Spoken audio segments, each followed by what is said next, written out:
Hello दोस्तों, मैं आकाश दास स्वागत करता हूं आप सभी को और एक कमाल के फ्रेश वीडियो में। आप ये वीडियो को क्लिक किए हैं यानी कि आपके अंदर भी मन है 95 मार्क्स या फिर उससे ज़्यादा लाने का। तो आप बाकी बच्चों से पहले पॉइंट में ही बहुत डिफरेंट हो गए। सो आपके अंदर वो जील है 95 मार्क्स लाने का मैथमेटिक्स सब्जेक्ट में। तो मेरे कुछ पर्सनल सीक्रेट्स हैं, 5 सीक्रेट्स हैं जो कि आज के वीडियो में मैं शेयर करूंगा। और ये 5 सीक्रेट के जरिए से आप लोग बिल्कुल 95 क्या ना 100 मार्क्स भी ला सकते हैं। मैं आपको अपना बताऊंगा गलती कि क्यों मेरा 5 मार्क कम हो गया। उसके साथ साथ 95 मार्क्स तक तो मैंने जर्नी ट्रैवल किया है, तो वो मैं खुद आप सभी के साथ शेयर करूंगा। तो चलिए हम लोग शुरू करते हैं फर्स्ट पॉइंट से। तो फर्स्ट पॉइंट जो है वो है एनसीईआरटी बुक। तो क्लास 12 का जो एनसीईआरटी बुक है, 2 पार्ट है, पार्ट 1 और पार्ट 2। तो पार्ट 1 और पार्ट 2 दोनों को आप पूरा अच्छे से कर लीजिए, यानी कि हर एक exercise questions including miscellaneous. Miscellaneous बिल्कुल मत छोड़िए, क्योंकि मिसलेनियस क्वेश्चंस जो होते हैं ना वो एग्जाम में आने के चांसेस ज़्यादा होते हैं। पूरे चैप्टर का समरी आपका मिसलेनियस में होता है और उसमें थोड़ा सा डिफिकल्ट लेवल क्वेश्चन ज़्यादा होता है। तो इसीलिए आपको मिसलेनियस को बहुत अच्छे से करना है। और सारे एग्जाम्पल्स, चाहे वो नॉर्मल एग्जाम्पल हो और मिसलेनियस एग्जाम्पल हो, सारे एग्जाम्पल को आपको अच्छे तरीके से करना है, स्किप बिल्कुल नहीं करना है।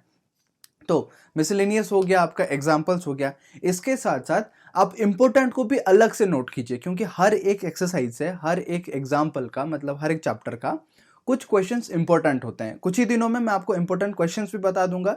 कुछ सिलेक्टेड क्वेश्चंस रहेंगे, मतलब सैकड़ों हजारों क्वेश्चंस होते हैं पूरे बुक में। उसमें से मैं छांट के, मैं ऑलरेडी रेडी है, बस उसका वीडियो बनाना है। मैं ऑलरेडी उसको प्लान कर चुका हूं, जो कि मैं आपको इंपॉर्टेंट बता दूंगा। और अपडेटेड वीडियो में आपको डिस्क्रिप्शन में भी लिंक मिल जाएगा, ठीक है। तो आपको क्या करना है, वो सारे इंपॉर्टेंट क्वेश्चंस को, मतलब अगर आपके पास अच्छे टीचर हैं तो वो आपको मार्क करवा लेंगे बुक में कि बेटा ये इंपॉर्टेंट क्वेश्चन है, इसको टिक कर लीजिए। इंपॉर्टेंट एग्जाम्पल है, इसको दोबारा 3 बार ऐसे कर लीजिए सॉल्व। नहीं है आपके पास वो फैसिलिटीज नहीं है तो घबराने की जरूरत बिल्कुल नहीं है। मैं हूँ मैथ्स टीचर। अगर आप मुझे मानते हो तो बहुत डेफिनेटली मैं आपको बता रहा हूँ, आप लोग मार्क्स सिक्योर कर सकते हो मैथ्स में बहुत अच्छा। तो इंपॉर्टेंट क्वेश्चंस मैं जितना भी बताऊंगा ना, उतने इंपॉर्टेंट क्वेश्चंस को आपको बस नोट कर लेना है। और उसका सॉल्यूशन कैसे करेंगे आप, पहला पार्ट जो होता है हमेशा कॉन्सेप्ट को क्लियर करना रहता है। एक बार कॉन्सेप्ट क्लियर कर लेंगे, उसके बाद आप सॉल्यूशन को मतलब खुद ट्राई कीजिए। अगर खुद सॉल्व नहीं हो रहा है ना, तब नेट से सॉल्यूशन निकालिए, देख के एक बार कीजिए। उसके बाद बिना देखे 2-3 बार करने की कोशिश कीजिए, उससे आप मास्टरी कर पाएंगे। अगर आपके पास टीचर है, मैं बता रहा हूँ ना, टीचर अच्छे हैं तो टीचर से ही सब कुछ हो जाएगा। मेरे पास उस टाइम मैं यूट्यूब उतना फॉलो नहीं करता था। मैं हमेशा अपने टीचर से कांटेक्ट करके सारा चीज़ मैंने अप टू डेट करा हुआ है। जितना भी रिसोर्सेस है मैंने बारीकियों से फॉलो करा हुआ है। और जिस पे मुझे डाउट हो रहा था या फिर डिफिकल्टी था, तो टीचर से मैंने कंसल्ट करके करा हुआ है। अगर टीचर नहीं है आपके पास और आप ये दिक्कतें फेस कर रहे हैं, तो मैं जो इंपॉर्टेंट क्वेश्चंस बताऊंगा उतने को एटलीस्ट कर लेना है, ठीक है। एनसीईआरटी एकदम पक्का पक्का दोनों पार्ट कर लेना है। यहाँ पे एक एक्स्ट्रा एडवाइस ये है, अगर आपका क्लास 11th का कोई भी कॉन्सेप्ट क्लियर नहीं है, सबसे पहले क्लास 11th का कॉन्सेप्ट को क्लियर कीजिए। क्योंकि अगर 11th क्लियर नहीं हुआ ना, तो 12th में दिक्कत हो जाएगा। क्योंकि 11th जहां पे खत्म होता है, 11th एक बेसिक फंडामेंटल होता है। एक बार 11th क्लियर हो जाएगा तो 12th में बहुत अच्छा कर सकते हैं, ईजी लगेगा आपको। इसीलिए अभी आपके पास जितना भी टाइम है, उतने में आप 11th का जो पर्टिकुलर कॉन्सेप्ट होते हैं उसको क्लियर कर लीजिए। उसके बाद 12th पे आके आप लोग पढ़ाई कीजिए, ठीक है। अब नेक्स्ट पॉइंट की बात करते हैं, वो है आपका पास्ट 10 ईयर क्वेश्चन पेपर्स।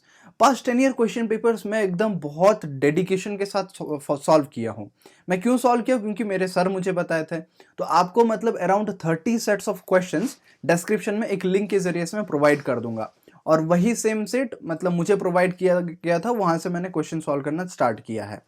तो मैं रेकमेंड करता हूँ ओसवाल या फिर अरिहंत, ये दोनों में से दोनों ही उठा लो या फिर एक भी उठा लो, आपके लिए हो जाएगा।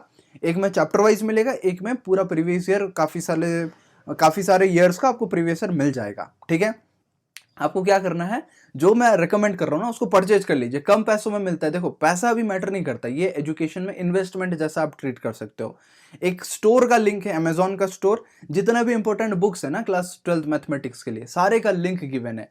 हजारों स्टूडेंट्स, लाखों स्टूडेंट्स एवरी ईयर फॉलो करते हैं। आप भी फॉलो करेंगे तो रिजल्ट डेफिनेटली मिलेगा। और मैं खुद आपके सामने 95 मार्क्स लाया हूं, इसीलिए मैं बता पा रहा हूं आपको कि ये चीज इंपॉर्टेंट है। तो मैंने बताया एनसीईआरटी फर्स्ट पॉइंट अच्छे से करना है। सेकंड पॉइंट है प्रीवियस ईयर क्वेश्चंस। मिनिमम आप 5 से 7 साल का कीजिए, बहुत अच्छा टाइम है, तो आराम से 10 से 12 साल का आप कर सकते हैं प्रीवियस ईयर।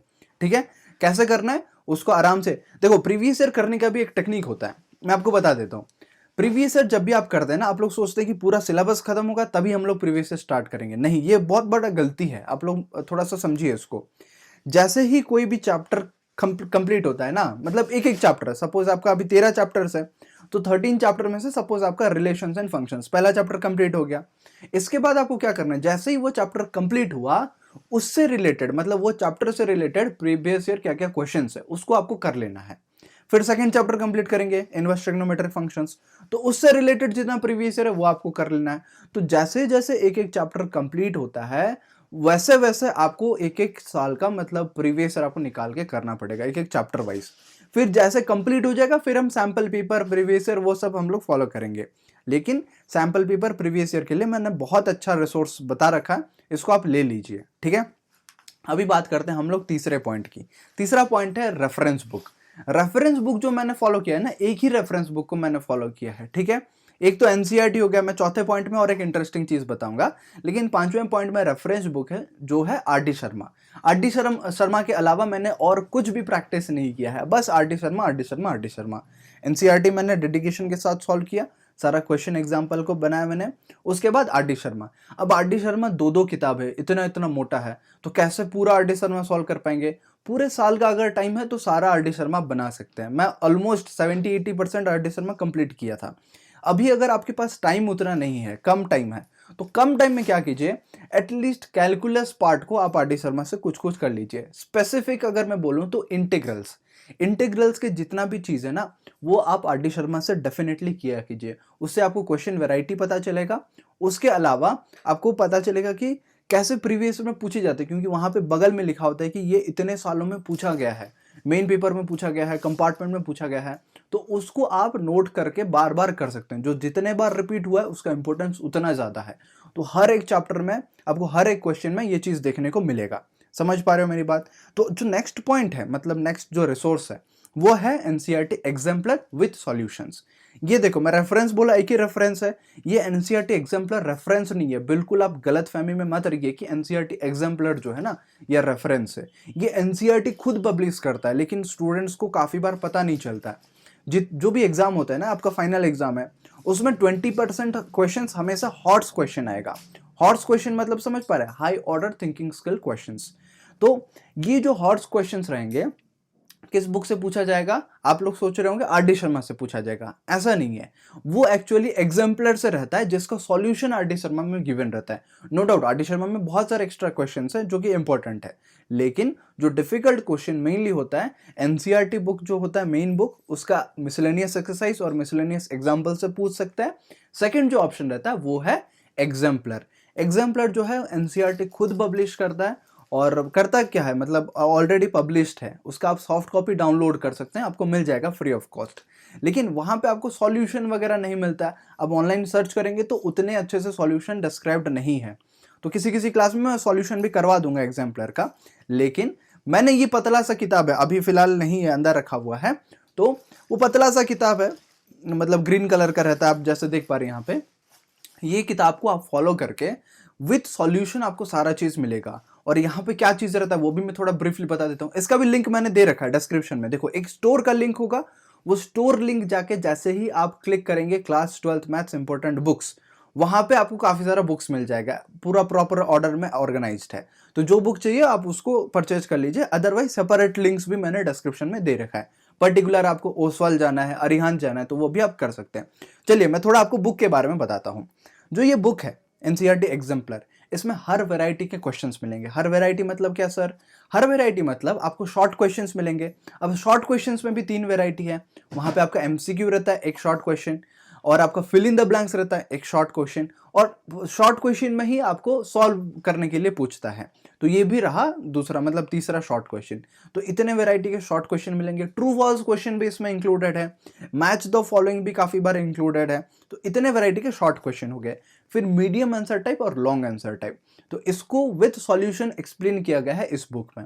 नॉर्मल एनसीईआरटी खरीदेंगे तो वो जैसे हमारा स्कूल का एनसीईआरटी होता है ना मेन बुक, उसी तरीके का रहेगा। कुछ एग्जाम्पल्स रहेंगे, उसका सॉल्यूशन तो रहेगा। और कुछ एक्सरसाइज रहेंगे जिसका सॉल्यूशन नहीं होगा, बस आंसर होगा कि इसका आंसर ये है। आंसर और सॉल्यूशन में डिफरेंस तो पता ही है ना, आंसर मतलब बस पर्टिकुलर फाइनल रिजल्ट, और सॉल्यूशन मतलब डिस्क्रिप्टिव वे में लिखा होगा क्या उसका आंसर है, कैसे आंसर तक हम लोग पहुंचे। तो ये बुक में आपको ये सारा चीज मिल जाएगा, जितना चीज मैंने बताया। तो इसको आपको कब करना है, पहले आप मत डूबिए इसके ऊपर, मतलब एग्जाम्पलर के ऊपर। अगर डायरेक्ट जंप कर जाएंगे ना तो बिल्कुल डूब जाएंगे। पहले आपको क्या करना है, एनसीईआरटी जो मेन बुक मैंने 2 चीज बताया ना, वो दोनों बुक को पहले कंप्लीट करना है, फिर आप आ सकते हो। देखो एक प्रॉपर सीक्वेंस में मैंने बताया है। प्रीवियस ईयर करना है, प्रीवियस ईयर में क्या करना है, जो चैप्टर कंप्लीट हो रहा है previous year, easy easy questions, difficult मिल जाएगा। फिर आर डी शर्मा, फिर आपका एग्जाम्पलर, या फिर एग्जाम्पलर आर डी शर्मा, इस ऑर्डर में आप लोग कर सकते हैं, कोई दिक्कत नहीं है। समझ पा रहे हो मेरी बात? तो आपको जिस ऑर्डर में बता रहा हूं, जो जो रिसोर्सेज बता रहा हूं, इसी ऑर्डर में आपको फॉलो करना पड़ेगा, ठीक है। अभी मैं बात करता हूं नेक्स्ट, हमारा जो आखिरी पॉइंट है, मतलब 5 सीक्रेट्स मैंने बताया था ना, तो हमारा जो 5th पॉइंट है वो है, मतलब मेरे लिए यार बहुत पर्सनली हेल्प किया है, इसी की वजह से मेरा मेन जो मार्क आ पाया है, तो वो है self test at home. Self test at home मतलब मैं अपने पेरेंट्स को बोल दिया करता था, क्योंकि टीचर ने मुझे सजेस्ट करा था, मेरे जो सर थे ना, उन्होंने मुझे सजेस्ट किया था कि आकाश आपको घर पे बैठे हुए टेस्ट लिखना पड़ेगा। क्यों सर?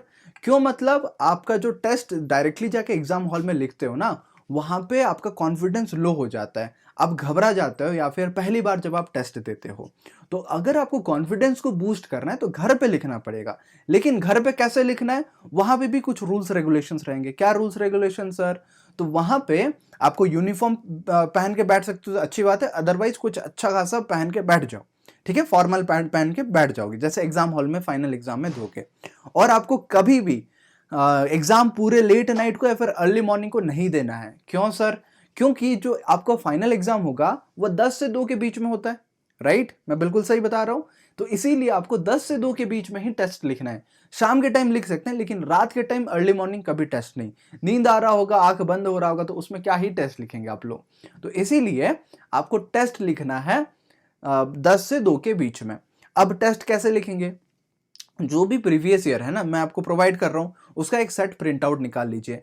प्रिंट आउट निकालने के बाद आपका सारा जितना डिवाइसेस है सबको स्विच ऑफ कर लीजिए, जैसे एग्जाम हॉल में होता है। आपको कैलकुलेटर अलाउड नहीं है, आपको मोबाइल फोन, लैपटॉप, इंटरनेट कुछ अलाउ नहीं है। उसी तरीके से आप एक रूम में बैठ जाएंगे, रूम को लॉक कर दीजिए। पेरेंट्स को, भाई बहन को बोल दीजिए कि मुझे डिस्टर्ब नहीं करिएगा अगले 3 घंटे के लिए। इस 3 घंटे में आप प्रैक्टिस करेंगे वो पूरे पेपर को, ठीक है। प्रैक्टिस मतलब ऐसा नहीं कि सॉल्यूशन देख के करेंगे, आप नॉर्मल एग्जाम की तरह सॉल्व कीजिए। आपके सामने क्वेश्चन है, आप आंसर लिखिए, और क्लॉक सेट कर लीजिए ताकि टाइम लिमिट, आप टाइम रेस्ट्रिक्शन के साथ आप काम कर पाएंगे। तो जैसे ही आप टेस्ट लिखना शुरू करेंगे, आपका मतलब पता चलेगा। पहले टेस्ट में आप बहुत बुरा परफॉर्म करेंगे, ठीक है, ये आप एक्सेप्ट कर लीजिए। पहला टेस्ट आपको कभी अच्छा नहीं जाएगा, लेकिन 100% श्योर है, मैं खुद पर्सनल गारंटी देता हूं, जो आप दूसरा, तीसरा, चौथा टेस्ट लिखेंगे ना, वो पहले टेस्ट से काफी गुना ज्यादा अच्छा होगा, ठीक है। तो उसके लिए आपको क्या करना है, बार बार टेस्ट लिखना है। और एग्जाम जितना करीब आएगा ना, उतना टेस्ट आप ज्यादा कर लीजिए, अल्टरनेट डे पे कर लीजिए, दिन में एक बार टेस्ट लिख लीजिए। ऐसे करेंगे तो आपको कॉन्फिडेंस और बूस्ट होगा। जब एग्जाम हॉल में जाएंगे तो आपको एग्जाम का डर नहीं रहेगा, आपको लगेगा कि ये क्या एग्जाम है, ये तो मैं खुद हमेशा हर दिन घर पे देते आ रहा हूं, वही उस तरीके का एग्जाम है मेरे लिए सामने फाइनल एग्जाम। क्योंकि आप कूल काम रहना बहुत जरूरी है। इसी पॉइंट में मैं बताना चाहूंगा मेरा जो 5 मार्क कमने का रीजन। तो 5 मार्क मेरा जो कम मतलब घटा हुआ था ना, वो हुआ था शॉर्ट क्वेश्चन वजह से, और जो दूसरा रीजन था वो है पैनिक। लास्ट मोमेंट में मैं थोड़ा पैनिक कर गया। एग्जाम हॉल में लास्ट 30 मिनट्स बहुत इंपॉर्टेंट होते, क्रूशियल होते हैं। लॉन्ग क्वेश्चन मैंने सारा सॉल्व किया, सारा अच्छे से सॉल्व हो गया, कॉन्फिडेंस था कि मुझे सारा आंसर आता है, मैंने सारा चीज को अच्छे से सॉल्व किया। लेकिन जैसे ही लास्ट का 30 मिनट्स है ना, थोड़ा सा मैं डर गया। आंसर मुझे आता था, इतना मतलब सिली मिस्टेक करके आया हूँ, मतलब बहुत बुरा लगा। लेकिन नो डाउट 95 मार्क्स आ गए। अगर आपको 95 चाहिए तो इतने सारे टेक्निक्स को फॉलो करने पड़ेंगे। सेल्फ टेस्ट में बहुत मैंडेटरी है, जरूरी है, आपको डेली करेंगे तो बहुत अच्छा रहेगा। ये सेम टेक्निक को आप दूसरे सब्जेक्ट्स के लिए फॉलो कर सकते हैं। दूसरे सब्जेक्ट्स के लिए बुक्स अलग रहेगा, लेकिन आपका जो सेल्फ टेस्ट वाला पार्ट है ना, ये आप इंक्लूड कर लीजिए। हर सब्जेक्ट में इंक्लूड करेंगे तो बहुत अच्छा मार्क आएगा। अभी जितना भी ट्रिक्स मैंने बताया ना, 5 मेरे पर्सनल सीक्रेट्स, ये 5 पर्सनल सीक्रेट्स को अगर आप आज से शुरू करना स्टार्ट करेंगे ना बेटा, मतलब आज से इंप्लीमेंट करना स्टार्ट करेंगे, बेनिफिट डेफिनेटली मिलेगा 100%। नहीं मिला तो आप कमेंट सेक्शन में बता दीजिए, और मिला भी और बहुत अच्छा नंबर आ गया तब भी आके बिल्कुल बता दीजिए। अगर आपको अच्छा लग रहा है प्रोसेस के दौरान, मतलब जब आप ये काम कर रहे हैं, किताब को पढ़ रहे हैं, तो उस दौरान आपको अगर अच्छा लग रहा है तब भी आके वीडियो में एक बार थैंक यू बोल दीजिए, बहुत अच्छा लगेगा मुझे, क्योंकि मैं मेहनत करके थोड़ा सा आप सभी तक कुछ पहुंचाने की कोशिश करता हूँ, हेल्प करने की कोशिश करता हूँ। अब जितने भी पॉइंट्स पढ़े हैं यहाँ पे आपका समरी है, 5 पॉइंट्स है। पहला है आपका एनसीईआरटी बुक, पक्का पक्का करना है दोनों बुक। फिर past 10 year papers, 10 year papers, एक चैप्टर कंप्लीट होता है उसका 10 ईयर, दूसरा चैप्टर कंप्लीट होता है उसका 10 ईयर, तो उस हिसाब से आप लोग कर सकते हैं। तीसरा पॉइंट है R D Sharma, R D Sharma आपका रेफरेंस बुक में एक ही फॉलो करेंगे तो मोर देन सफिशिएंट है। नेक्स्ट है आपका एनसीईआरटी एग्जाम्पलर, एग्जाम्पलर एनसीईआरटी के द्वारा ही पब्लिश्ड है, देख लीजिए, लेकिन अरिहंत जो पब्लिश करता है वो विथ सॉल्यूशन पब्लिश करता है, उसको ले लेंगे, ग्रीन कलर से छोटा सा बुक है, वो बेस्ट है। और आखिरी जो है सेल्फ टेस्ट, सेल्फ टेस्ट को बिल्कुल मत भूलिए, इसको सेल्फ टेस्ट को इंप्लीमेंट कीजिए। कैसा लग रहा है सेल्फ टेस्ट देते टाइम, वो मुझे आपको आके मतलब कमेंट सेक्शन में बता दीजिए। सब्सक्राइब भी कीजिए बेटा, क्योंकि ऐसे वीडियोस आपको रेगुलर मिलेंगे, और लाइक करके दोस्तों तक भी पहुंचा दीजिए, ठीक है। तो मिलेंगे हम लोग अगले वीडियो में, और कुछ इंटरेस्टिंग टॉपिक पे बात कर रहे होंगे। आपको रेकमेंड करना चाहूंगा, वेट थोड़ा सा आप जाइए नहीं, आपको मैं रेकमेंड करना चाहूंगा और मतलब 2 वीडियोस, ठीक है। जो 2 वीडियोस है ना, वो एक वीडियो है कि लास्ट 4 महीने में कैसे प्रिपेयर किया जाए, वहां पे मैंने 5 सीक्रेट्स बताया हुआ है लास्ट 4 महीने में कैसे प्रिपेयर करना है।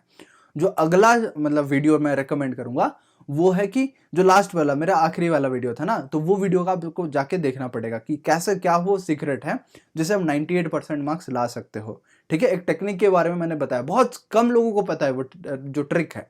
अगर आप खुद सीखना चाहते हैं ना, तो वो वीडियो को जाके देख लीजिए, ठीक है। मिलेंगे हम लोग अगले वीडियो में, तब तक जय हिंद।